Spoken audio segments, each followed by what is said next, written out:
please stand for the introduction. Ladies and gentlemen, today I'm going to talk to you a bit about motorcycle riding.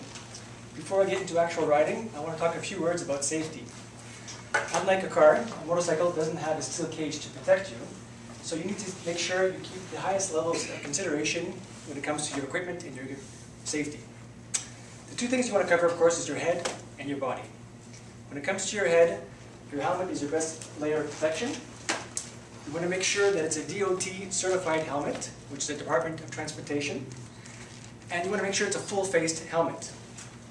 You can buy skull caps which are DOT certified, but they won't protect you as well as a full-faced helmet. What's also important to keep in consideration is that these helmets are designed for one impact and one impact only. That means if you ever drop the helmet, it's effectively useless. At $500 a pop, you don't want to do that. Second thing is about the gear. Leather is the best option, even better if it's enhanced with protective padding. Fabric is not the best choice, and jeans is an awful choice, because if, heaven forbid, you ever hit the ground and slide across pavement in jeans, there are fragments of the jeans which will get embedded into your skin.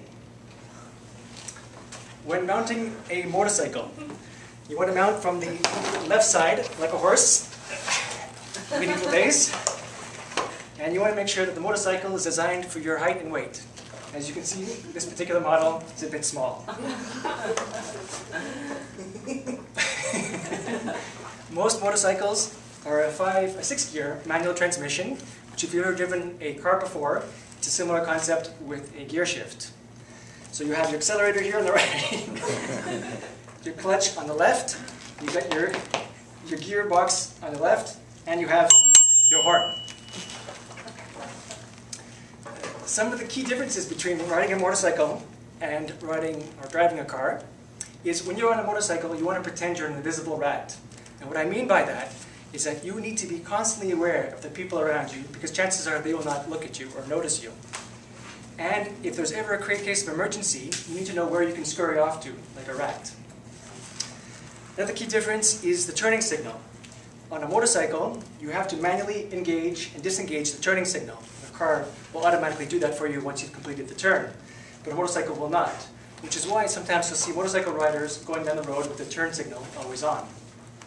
The other difference is steering. On a motorcycle, you need to counter steer, which means if you want to turn to the right, you actually push on the right side of the handlebars, causing the wheel to turn left as you start your right turn, or as you go through your turn.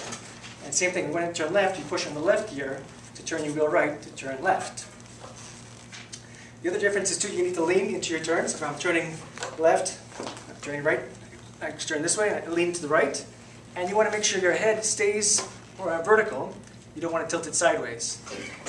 You also want to make sure you look toward the horizon or as far as you possibly can see. Never more than on a motorcycle is it more important to look where you're going. Because if you're doing a turn and you look at the wall that's on your right, you're going to hit it.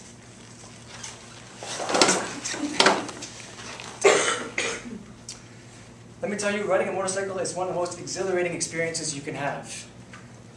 There is nothing like riding down a country road on a beautiful Sunday afternoon, chasing these curves. So whatever you trade in safety, you gain in the experience. Smells, sights, and sounds are much more intense as a result. Unfortunately, the Quebec government has had a lot of laws recently, making it difficult or more challenging to get a motorcycle license, but I hope this small obstacle doesn't prevent you from exploring this amazing activity. Thank you.